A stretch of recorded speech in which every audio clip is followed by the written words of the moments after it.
여러분 안녕하십니까? 식스센스 시작해 보도록 하겠습니다. 어제 저희가 FOMC 특집으로 준비를 했었는데 예상이 나왔던 대로 0.25% 금리 인상 베이비 스텝을 단행했습니다. 다만 파월 의장의 발언 이후에 미국장이 조금 밀리면서 우리 증시도 보합권에서 등락을 거듭했죠. 그나마 제약바이오와 일부 2차 전지주들이 상승하면서 코스닥은 상승으로 마감을 지었습니다. 연휴를 앞두고 수급 경계감은 여전히 남아있는 것 같은데요. 내일 휴장에 들어가는 만큼 오늘은 좀 관망세가 짙은 모습이었는데 다음 주장 어떻게 대비해야 될지 두 분과 자세한 전략 세워보도록 하겠습니다. 헤르메스 스탁 하창환 본부장 그리고 김시은 팀장 모셔보겠습니다. 두 분 안녕하십니까? 네, 안녕하세요. 내일 어린이날이네요. 두 분 쉬십니까? 어린이가 되어보려고 합니다. 어린이가 되어서 쉬셔야 한다. 저도 어린이 됐으면 좋겠습니다. 좋습니다. 다음 주를 좀 잘 보내보면은 제 옷차림처럼 이렇게 빨간 장이 좀 이어질까요? 조금 두고 봐야 할 것 같지만 그렇게 되길 좀 원하고 있습니다. 본부장님은 다음 주장 어떻게 될 거라고 보시나요? 뭐 좀 지켜봐야겠죠. 지켜봐야 일단은 왜냐면 이제 또 굵직한 이슈들이 있잖아요. 네. 뭐 곡물 협정이라든지 또 쉬는 사이에 그런 좀 이벤트들이 있기 때문에 그 결과가 어떻게 나오느냐에 따라서 좀 변동성이 생기지 않을까 생각을 하고 있습니다. 좋습니다. 다음 주에는 조금 좋은 장이 펼쳐지길 바라면서 두 분과 함께 오늘의 이슈 파헤쳐 보도록 하겠습니다. 키워드로 먼저 만나보고 오시죠. 네, 오늘의 주인공은 제약바이오 섹터였습니다. 파헤쳐 보도록 하고요. 또 오늘의 상승을 이어갈지, 또 반도체의 숨통이 트이나 마지막으로는 전기차에 빨간불 들어온 이슈까지 알아보도록 하겠습니다. 제약바이오 종목들이 지난달 중순 이후로 힘을 좀 쓰지 못했는데 오늘은 셀트리온 그룹주, 바이오시밀러, 제약사들이 대부분 시세를 냈습니다. 앞으로 이슈가 여러 개 있는 것 같은데 앞으로도 계속 상승이 나와줄지 오늘 일단 제약바이오주의 상승 요인을 어떤 걸로 좀 볼 수 있을까요? 일단 5월 달에 이벤트가 좀 다소 나와 있어요. 특히 바이오 섹터 같은 경우도 보면은 사실상 3월 달까지는 흐름이 굉장히 좋았단 말이죠. 흐름이 굉장히 좋았는데 그 이유가 2차 전지 쪽에서 그 다음 주도주로 떠오른 섹터가 제약 바이오이기도 했고요. 특히 실적에 대한 기대감, 실적이 탄탄하게 나오는 섹터가 그렇게 많지는 않은데 대표적으로 자동차 쪽이 있었고 그다음에 제약 바이오 쪽이 있었어요. 제약 바이오가 실제로 1분기 같은 경우도 매출을 보면은 대형사들 쪽에서는 실적 굉장히 잘 나왔단 말이죠. 네. 특히 삼성 바이오로직스 같은 경우도 보면은 매출이라든지 영업이익이 전년 대비했을 때 40%, 8% 증가하고 있는 모습. 그리고 유한양행도 영업이익 측면에서 굉장히 높게 올라왔는데 200% 넘게 올라가고 있는 모습 보여주고 있다 보니까 사실상 대형주 쪽에서 실적이 탄탄하게 뒷받쳐주고 있다 보니까 그 점에 있어서 투자 심리도 굉장히 긍정적으로 작용을 하고 있고 거기다 수급적으로 봤을 때도 꾸준하게 유입이 되고 있는 모습 보여주고 있다 보니까 사실 이런 부분이 복합적으로 얽히게 되면서 좀 제약 섹터에서 긍정적으로 반응한 것이 아닌가라고 보고 있는 게 특히 지금 주가 같은 경우도 보면은 3월 SVB 사태 이후에 좀 주가가 눌렸다가 다시 한번 턴하려는 움직임을 보여주고 있다 보니까 사실상 5월에 이벤트가 굉장히 많이 포진해 있다 보니까 관련했을 때 추가적으로 움직일 가능성이 더 크지 않을까라고 기대를 해보고 있다 보니까 이런 부분 같은 경우는 좀 긍정적으로 보고 있습니다. 이번 달에 제약바이오 이벤트가 많기 때문에 그 기대감이 주가에 반영된 게 아닌가. 사실 지난번에는 AACR에 대한 기대감이 어느 정도 있었는데 이후에는 재료 소멸성인지 주가가 움직이지 못했거든요. 이번 제약바이오 이벤트들은 그때와는 조금 다를까요? 저는 조금 비슷하지 않을까 싶어요. 그러니까 사실 뭔가 임상이라든지 이런 결과가 좀 굵직한 것들이 있을 때 좀 네. 파급력이 세게 나오는데 사실상 오늘 같은 경우도 일부 종목은 올라가긴 했습니다만 좀 굵직한 종목군들이 오히려 좀 크게 올랐죠. 그래서 약간 좀 소형주보다는 대형주 위주의 접근이 유효하지 않을까라고 생각을 하고 있고요. 또 특히나 이런 이슈도 있지만 미국장에서 사실 바이오 종목군들의 흐름들이 상당히 좀 좋은 상황이고요. 네. 또 이제 금리 어쨌든 인상에서의 이런 이슈가 있을 때마다 헬스케어는 좀 강한 흐름들을 많이 보여줬거든요. 그래서 그런 전반적인 분위기들이 좀 좋은 모습을 보여준 게 아닌가라고 보고 있고 어쨌든 신약 이벤트는 사실 약간 조금 이 흐름들을 잡기가 생각보다 되게 어렵습니다. 갑자기 지연되는 경우도 있고 뭐 결과가 갑자기 뒤바뀌는 경우도 있어서 오히려 저는 좀 본다라고 한다면 뭐 CDMO 쪽으로 지속적인 관심이 필요하지 않을까라고 보고 있는 상황이고요. 또 해당 종목군들 좀 많이 눌렸죠. 그래서 좀 굵직한 종목에서의 움직임을 보시는 게 맞지 않을까. 왜냐하면 또 이런 종목군들이 실적도 어느 정도 나오는 종목군들이기 때문에 지금 상황에서는 뭐 이상 A라든지 A상이라든지 뭐 이런 이슈가 부각이 되더라도 사실 단기적으로 끝날 확률이 좀 크거든요. 근데 지금 굵직한 종목군들이 워낙 바닥권에서 움직이고 있기 때문에 오히려 좀 접근하신다라면은 그런 종목군들을 좀 중장기적 관점으로 모아가시는 전략으로 대응하는 게 더 맞지 않을까 생각을 하고 있습니다. 네. 뭐 소형주보다는 대형주 쪽을 보자. 오늘 뭐 일라이릴리 임상 성공 이슈도 나왔고 SK 바이오사이언스 백신 체결 거론 이슈도 나왔었는데 팀장님은 이번에 제약바이오 이벤트 이후로 재료 소멸로 인해서 제약바이오주가 좀 하락하진 않을까에 대해서 어떻게 보시는지 아니면 뭐 종목들 어느 쪽으로 봐야 되는지 어떤 전략을 좀 세워봐야 될까요? 저는 제약주 같은 경우에는 좀 개별적으로 봐야 한다고 보고 있고요. 특히 신약에 대한 모멘텀이 있는 종목군들 같은 경우에는 특히 그 부분에 따라서 개별적으로 나눠서 볼 필요가 있는데 다만 좀 전반적으로 봤을 때 공통적인 의견을 드리고 싶은 점은 실적이 좋은 대형주 같은 경우에는 중장기적으로 끌어도 좋다라는 입장을 가지고 있고요. 앞서 설명했다시피 특히 대형주 같은 경우는 실적도 굉장히 탄탄한 것에 더해서 이번에 뭐 신약에 대한 모멘텀이 하반기부터 나올 예정입니다. 셀트리온 같은 경우에는 뭐 하반기 7월부터 시작했을 때 나올 예정이고요.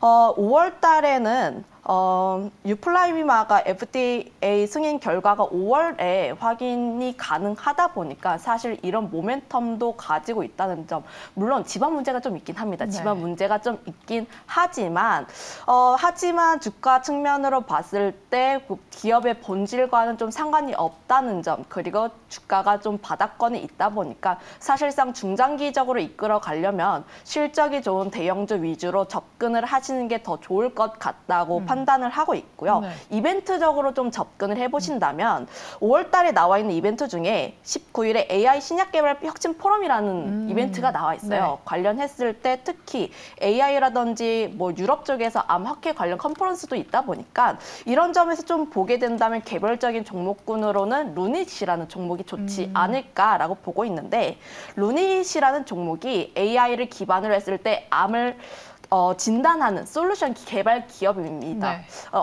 AI 쪽으로 좀 속할 수가 있는데 어떻게 보면 또 제약 바이오로도 속할 수가 있다 보니까 사실상 이 점 한번 체크를 해보시면 좋을 것 같고요. 특히 실적적으로 봤을 때 해외 매출도가 좀 증가하고 있는 모습 보여주고 있다 보니까 실적에 대한 개선 기대감도 계속 올라가고 있다는 점. 물론 지금 루닛 같은 경우에는 약간의 눌림이 나오긴 했습니다. 약간의 눌림이 나오긴 했지만 약간 추가적으로 조금 더 눌렸을 때 한번 잡아보시는 게 더 좋지 않을까라는 말씀까지 덧붙이도록 하겠습니다. 실적이 좋은 대형주는 중장기로 대응을 해봐도 좋겠다는 말씀, 또 AI 포럼이라는 이벤트를 보고 접근할 만한 종목을 루닛으로 보고 계십니다. 루닛은 그러면 단기적으로 접근을 해야겠죠? 네, 아무래도 이벤트적인 부분이 있다 보니까 사실 이 종목 같은 경우에는 조금 단기 트레이딩 쪽으로 접근해보시면 좋을 것 같습니다. 알겠습니다. 제약바이오는 뭐 최근에 보면은 M&A 이슈라든지 마이크로바이옴이 잠깐 반짝했다가 조용해진 것 같은데 이러한 관련한 기업들은 어떻게 접근을 해야 될지 변동성이 좀 워낙 커서요.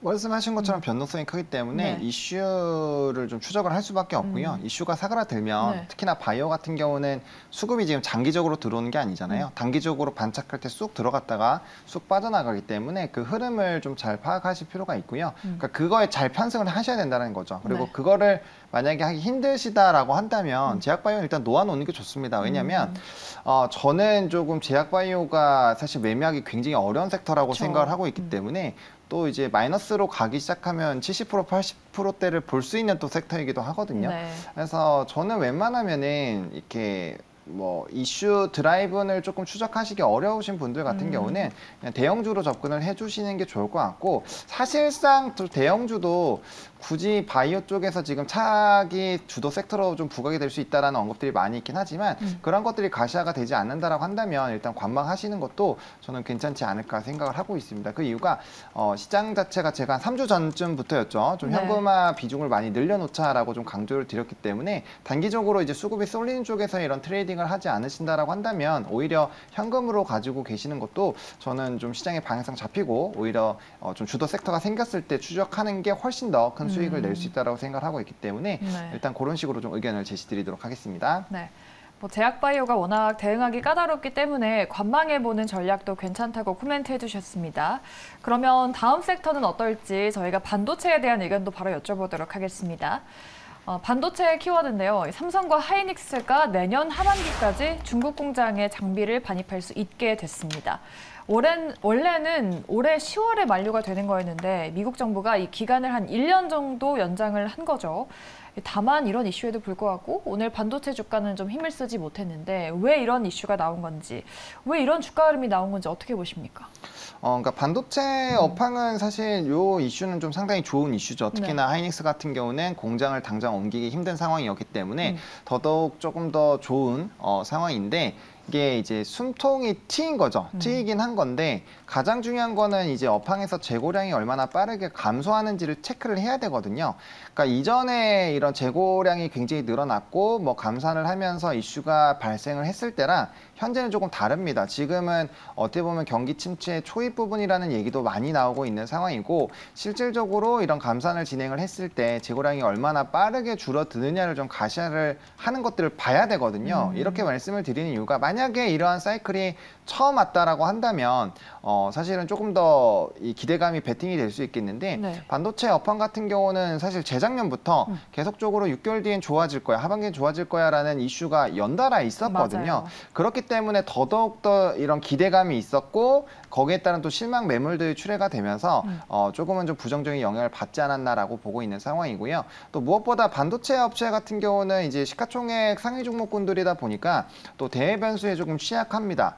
최근에 거래 대금이 엄청나게 많이 줄었죠. 코스피 같은 경우가 이제 14조 정도까지 평균적으로 유지가 되다가 오늘 같은 날 보면 9조 8천억까지 떨어졌고요. 특히나 코스닥 같은 경우는 18조 하던 게 2주 만에 지금 8조까지 뚝 떨어졌거든요. 네. 그러니까 거래 대금이 그만큼 줄어들고 있다라는 거는 우리가 이제 주도로 움직일 수 있는 섹터가 조금은 힘이 약해지고 있다라는 거죠. 그러니까 그런 부분에서 좀 방향성을 잡는 데까지 좀 시간이 필요하지 않을까라고 보고 있어서 만약 여기서 약간의 좀 증시의 조정이 나온다고 한다면 반도체 쪽은 같이 좀 끌려 내려갈 확률이 좀 있거든요. 그래서 그런 부분들까지 좀 염두를 해두셔서 대응을 해보실 필요는 있을 것 같고요. 뭐 가격적인 부분에서는 좀 매력적인 가격대라고 생각을 하고는 있습니다. 네. 하지만 이 시간 자체가 얼마나 오래 걸릴지를 좀 가늠을 해봐야 되는 상황이어서 그 부분을 좀 집중해서 보실 필요가 있지 않을까라고 보고 있고 뭐 워낙 뭐 삼성전자 하이닉스가 어느 정도로 뭐 중국에서 공장이 있고 뭐 생산 캐파가 있고 이런 것들은 다들 아실 거라서 뭐 그런 것들은 따로 뭐 말씀드리지 않겠습니다. 네.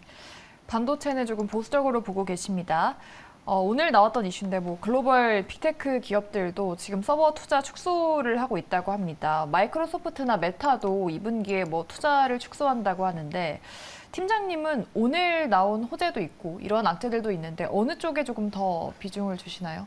저는 여전히 반도체는 보수적인 입장을 취하고 있고요. 네. 일단 오늘 나왔던 이슈도 그렇고 특히 마이크론도 보면은 메모리 반도체 가격을 인하하겠다. 네. 인하하겠다는 걸 좀 중단하겠다는 이야기가 나오고 있어요. 물론 이런 점 같은 경우는 호재긴 호재예요. 반도체 섹터 업황에 대해서 긍정적인 점은 분명합니다. 그거에 따라서 지금 반도체 섹터를 바라보시는 분들마다 시각이 다 달라요. 네. 긍정적으로 보시는 분들 같은 경우도 있고 좀 보수적으로 보시는 분들 같은 분도 있는데 저는 아직까지 반도체 섹터는 좀 두드려야 할 돌다리가 많다라고 보고 있고 특히 반도체 같은 경우에는 디램 가격이 다시 한번 반등하는지 특히 고객사 쪽에서 재고 조정이 충분하게 나왔는지 여부를 한번 확인하고 들어가도 늦지 않았다라는 입장을 가지고 있고요. 특히 반도체 섹터 같은 경우는 보면은 삼성전자, SK 하이닉스를 필두로 해서 우리나라 시가총액 상위 종목군들 대다수를 차지하고 있습니다. 네. 그런 만큼 반도체 섹터는 굳이 지금 들어가야 할 필요가 있을까? 물론 지금 당장 들어가서 간 만큼 지금 들어가면 뭐 충분한 기대 수익이 나오진 않을 수 있어요. 하지만 중장기적으로 봤을 때 긍정적일 수는 있지만 지금 당장 반등이 나온다는 것에 대해서는 오라는 의견을 드릴 수가 없다 보니까 저는 좀 부정적으로 보고 있습니다. 최근에 반도체 안에서도 챗GPT 열풍 때문에 AI 관련해서 이슈는 뜨거웠잖아요. 이 빅테크 기업들도 AI 관련해서 투자는 좀 확대할 걸로 보인다고 하던데 그런 AI 반도체 관련주들은 어떨까요? 뭐 사실 그런 종목군들은 좀 뭐 위치 에너지가 나쁘지는 않습니다. 네. 뭐 이제 특히나 뭐 한미반도체 같은 뭐 종목이 뭐 대표적인 종목 중에 하나일 텐데, 근데 사실 뭐 그 부분 때문에도 있겠지만 해당 네. 종목 같은 경우 뭐 이제 주주 환원 정책이라든지 뭐 추가적인 이벤트들이 좀 붙어 있거든요. 그래서 AI 반도체라고 해서 무조건 다 상승이 나온다라는 것이 아니라 뭐 관련된 이슈에서 추가적으로 좀 기대감을 가질 수 있는 쪽, 특히나 뭐 이런 후공정 업체 같은 경우는 업황 자체가 개선이 되면 자연스럽게 이제 수혜를 받을 수밖에 없잖아요. 그러니까 이 후공정이기 때문에 패키징도 하고 해야 돼서, 그러니까 그런 부분에서 또 이제 또 이 제품을 가지고 있는 쪽이 전 세계 글로벌 점유율이 굉장히 높기 때문에 그런 업황 회복에서 빠르게 좀 도움을 받을 수 있는 종목군들 같은 경우는, 그러니까 입지력이 높은 종목군들이죠. 이런 종목군들은 관심 있게 보셔도 괜찮을 것 같기는 합니다. 하지만 그렇지 않은 종목군들 같은 경우는 반도체 쪽에서 상승력이 나오더라도 좀 요번에도 사실 반도체 쪽이 좀 강력하게 시세가 분출될 때 네. 특정 종목군들만 굉장히 세게 움직였지 뭐 전부 다 올라간 건 아니었거든요. 그래서 그런 좀 선별하는 과정이 필요하지 않을까라고 보고 있고, 정말로 이제 재고가 소진이 되면서 업황이 좋아진다라고 할 때는 사실 크게 구분하지 않고 전공종, 후공종 모두 다 좀 적극적으로 매수하셔도 좋은 시기가 오지 않을까라고 생각을 하고 있습니다. 네. 뭐 AI 반도체 종목 안에서는 한미 반도체 정도를 언급해 주셨습니다. 뭐 두 분 다 반도체는 아직은 업황 반등을 지켜봐야 한다는 의견이십니다. 반도체에 대한 이야기 들어봤고요. 마지막은 전기차 이슈로 넘어가 보도록 하겠습니다. 이 국산 전기차에 빨간불이 켜졌다고 합니다. 이 미국 자동차 시장에서 테슬라랑 머스탱의 전기차가 기아보다 저렴하게 판매된다고 합니다. 또 IRA 법 때문에 400만 원이 넘는 세금 공제 혜택도 받는다고 하죠. 진실 게임 한번 해볼까요? 테슬라가 기아보다 훨씬 저렴하다. 그렇다면은 두 분이라면 테슬라 전기차를 사시겠습니까? 기아를 사시겠습니까? 솔직하게. 제가 테슬라는 타봤는데 네. 기아 걸 못 타봐가지고. 아, 답변을 이렇게 피해 가십니까? 근데 그게 뭐 진실이니까요. 예, 테슬라? 근데 잘 모르겠어요. 사실 우리나라 차도 저는 굉장히 요즘에 특히나 디자인적으로도 맞아요. 굉장히 좋아지고 있는 상황이어서 유지비나 이런 거를 생각을 해본다면, 물론 제 차는 테슬라는 아니에요. 그래서 네. 유지비도 좀 사실 약간 좀 벗어날 수 있겠지만 네. 외제차라고 생각을 하고 접근을 한다면 확 단연 유지비는 국산이 훨씬 더 그쵸. 좋거든요. 그래서 저는 국산 쪽으로 한 표를 좀 주고 싶지 오, 않나라고 네. 생각을 하고 있고, 그리고 가격이 다운이 되는 거는 사실 좀 시장이 확대가 되고 성장기에 가면서 어쩔 수 없이 나오는 부분이거든요. 네. 그러니까 과거에는 테슬라가 독점을 했었고 거기에 따라서 이제 뭐 가격적인 부분도 좀 강력하게 했겠지만 지금은 대부분의 완성차들이 좀 적극적으로 진행을 하고 있고 우리나라 같은 경우도 정책적으로 지금 2년이 더 당겨졌죠. 네. 전기차로의 전환이 좀 빨라졌어요. 그러니까 그런 상황이라면 이게 이제 Q단이 많이 늘어나게끔 만들어야 되고요. Q단이 많이 늘어나줘야 이게 인프라 투자가 빠르게 더 진행이 되죠. 그래서 오히려 이제 시장에서 빠르게 이런 전기차들이 많아지게 되면 이게 인프라 투자에 조금 더 가속화가 되고 그게 결국에는 전기차 시장을 조금 더 빠르게 올 수 있는 방향으로 해석을 할 수도 있거든요. 그래서 무조건적으로 테슬라의 가격을 하락을 시킨 거 가지고 우리나라 완성차가 뭐 무조건 타격이다라는 그런 관점으로 보시기보다는 이러한 관점으로 진행이 됐을 때 Q단에서 얼마나 우리나라도 따라갈 수 있는지를 체크하는 게 더 중요하지 않을까라고 보고 있고요. 우리나라 같은 경우는 사실 뭐 자동차 출하량이 지금 굉장히 좋은 상황이죠. 이번에 네. 실적 발표 때도 다들 보셨겠지만 뭐 국내든지 해외든지 지금 두 자릿수 이상 뭐 굉장히 큰 폭으로 Q단이 늘어난 상황이고 이게 사실 계속적으로 얘기가 나오는 게 경기 침체에 대한 부분에서 과연 자동차의 수요가 늘어날 수 있을 것이냐. 왜냐면 할부를 하더라도 이 금액이 굉장히 높아졌었거든요. 금리 때문에. 근데 이제 이런 것들이 어느 정도 좀 마감이 되는 상황이어서 또 그 기준금리와 시장금리의 차이가 조금 생겨 있는 상황이잖아요. 그래서 이런 부분에서 수요가 진짜 끊기는지를 봐야 되고요. Q단이 만약에 떨어진다라고 한다면 당연히 완성차 전반적으로 좀 부정적인 영향이 생기겠지만 만약에 그럼에도 불구하고 Q단에서 좀 유지가 된다라고 한다면 저는 충분히 좋은 흐름이 나타나지 않을까라고 보고 있고 특히나 아직까지는 이런 전기차 비중이 현대기아 쪽에서 많지는 않습니다. 한 15%, 20% 정도여서 여전히 내연기관차에서 굉장히 강한 흐름을 보여주고 있고 특히나 뭐 SUV 쪽에서는 우리나라가 또 독보적이기 때문에 이러한 좀 전반적인 것들을 보실 필요가 있을 것 같고 앞으로 우리나라 근데 전기차가 상당히 좀 해외에서 인기가 있는 걸로 네, 제가 알고 맞아요. 있거든요. 그래서 충분히 경쟁력은 저는 있지 않을까라고 생각을 하고 있습니다. 본부장님은 기아 쪽으로 한 표. 우리 팀장님 답변을 못 들었는데 어느 쪽으로 사시겠어요? 전 전기차보다 내연기관이라는 답변을 알겠습니다. 두 분 다 답변을 약간 이렇게 피해 가시는데 시청자분들도 기아 쪽이 좀 우세하다라고 말씀을 하시는데 뭐 아무래도 테슬라랑 머스탱 가격 인하로 인해서 뭐 국산차가 경쟁력이 크게 위축될 것이다라는 말들도 있던데 기우일까요? 저는 그런데 이미 알고 있는 사실이 아닐까 싶어요. 전기차 치킨 게임 이야기 작년 12월부터 나왔어요. 네. 테슬라 가격 인하에 대한 내용 계속 나와 있었고 특히 재고에 대한 우려가 계속 나오고 있다 보니까 추가적으로 가격 인하에 대한 가능성까지 나오고 있는 상황에서 그런데 현대차 그룹 같은 경우도 보면은 사실 이런 점으로 인해서 IRA에 대한 영향이라든지 전기차 치킨 게임 등에 의해서 전기차 판매가 부진한 상황이 1분기 실적에 나왔습니다. 실제로 실적이 찍혔고요. 특히 전기차 판매량이 크게 감소하고 있는 모습 보여줬었는데 다만 1분기 실적 보면은 굉장히 서프라이즈가 나왔어요. 특히 내연기관 쪽에서 판매량이 굉장히 잘 나왔다 보니까 사실상 저는 전기차에 대한 부분은 25년 이후로 봐도 좋다고 보고 있고 지금에는 내연기관 쪽에서 실적이 굉장히 잘 나오고 있고 판매량도 굉장히 잘 나오고 있다 보니까 이 부분에 대해서 좀 더 집중해 볼 필요가 있다는 점.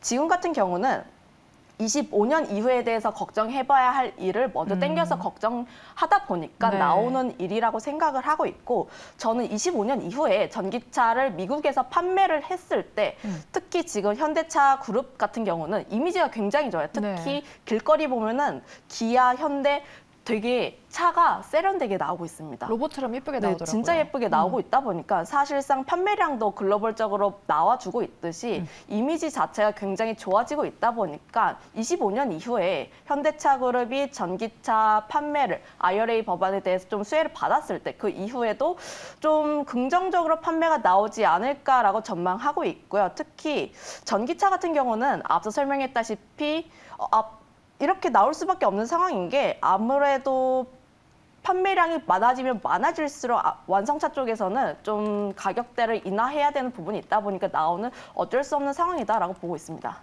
알겠습니다. 우리 시청자분들도 뭐 기아냐 테슬라냐 뭐 뜨거운 논쟁을 또 펼치고 계십니다. 이렇게 시장의 이슈들을 짚어봤고요. 오늘 또 종목으로 넘어가 보도록 하겠습니다. 오늘 시장에서는 어떤 특징주들이 올라왔을지 종목 먼저 만나보고 오시죠.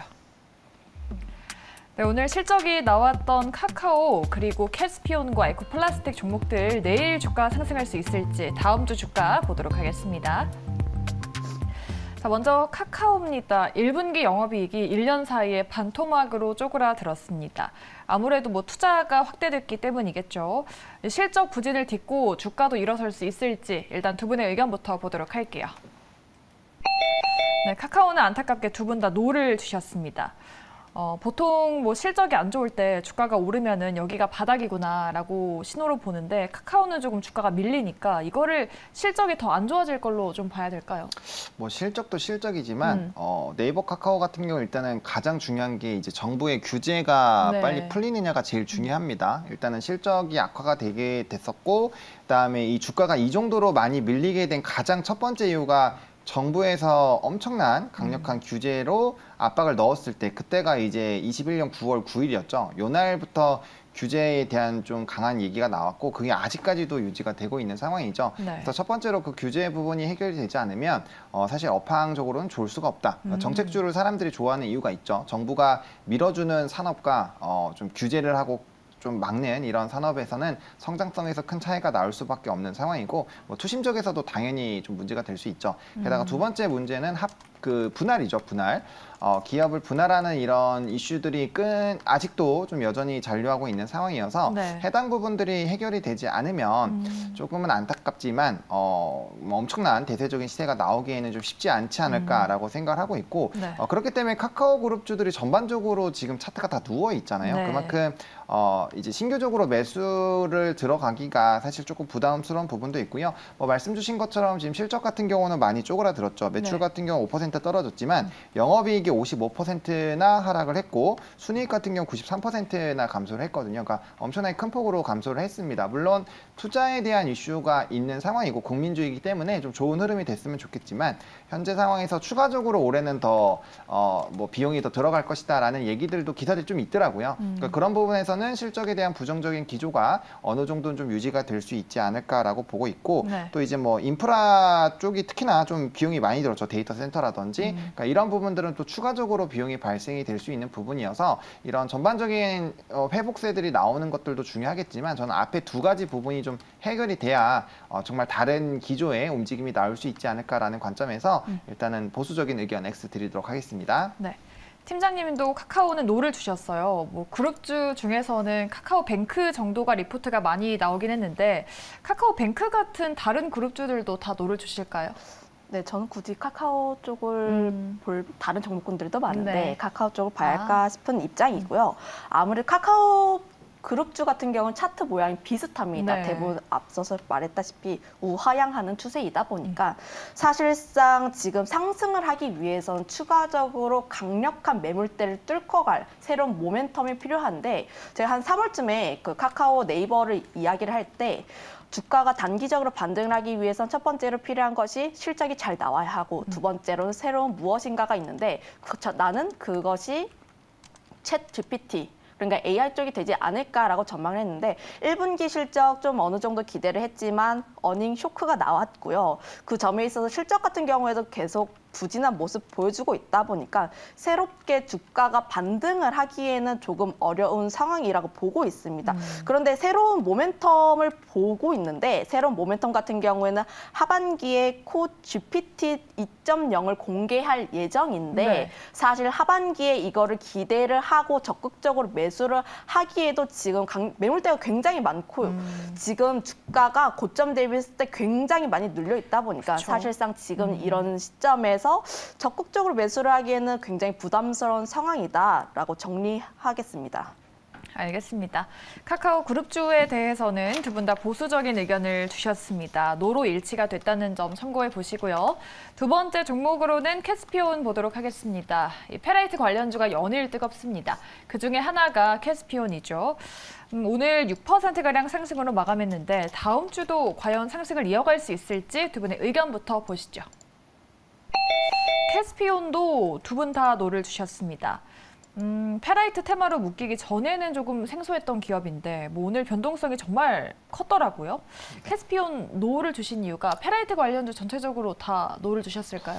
네, 사실 제가 이제 뭐 유니온 머티리얼을 가장 빠르게 좀 언급을 네. 드렸던 사람 중에 하나인데 페라이트 테마가 어느 정도 전 시세가 좀 분출이 됐다라고 보여지거든요. 왜냐하면 세토피아로 시작을 했었고 네. 그게 이제 사마전자로 이어지면서 사마전자가 오늘 약간의 좀 상들이 풀리면서 좀 움직임이 나왔죠. 그래서 한 3배에서 4배 정도의 시세가 분출이 되면서 대장주들이 이미 어느 정도의 다 시세가 좀 분출이 됐다라고 보시면 좋을 것 같고 말씀드렸던 뭐 유니온이라든지 유니온 머티리얼도 오일리 평선과 비교했을 때는 정말 엄청나게 이격이 많이 벌려져 있는 상황이거든요. 게다가 지금 좀 페라이트 같은 경우가 어쨌든 간에 이제 이런 그 테슬라에서의 발언으로 굉장히 좀 강력한 시세가 분출이 됐는데 이게 실질적으로 진행이 될지 안 될지 약간 이런 거에서 좀 얘기들이 많이 나와 있는 상황이에요. 그래서 테마가 어느 정도 벌써 한 2주 정도 유지가 됐기 네. 때문에 어떻게 보면은 조금은 차익을 실현을 하고 좀 조심을 해볼 필요가 있는 시점이지 않나라는 생각이 들어서 일단은 좀 보수적인 의견을 드리고 싶고요. 해당 종목 같은 경우는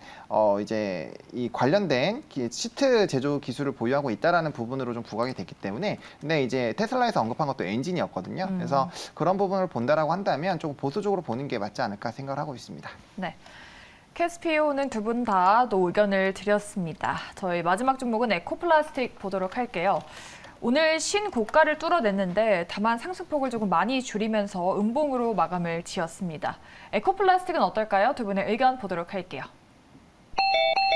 네, 본부장님은 오늘 세 종목 다 노를 네. 주셨고 우리 팀장님은 에코플라스틱은 예스를 주셨는데 기사 보니까 에코플라스틱이 에코프로 그룹주가 아닌데 또 급등을 한다. 뭐 투자자분들이 에코프로 그룹주로 혼동해서 매수하는 거 아니냐라는 또 말도 하던데 에코플라스틱 예스를 주신 이유 어떤 걸까요?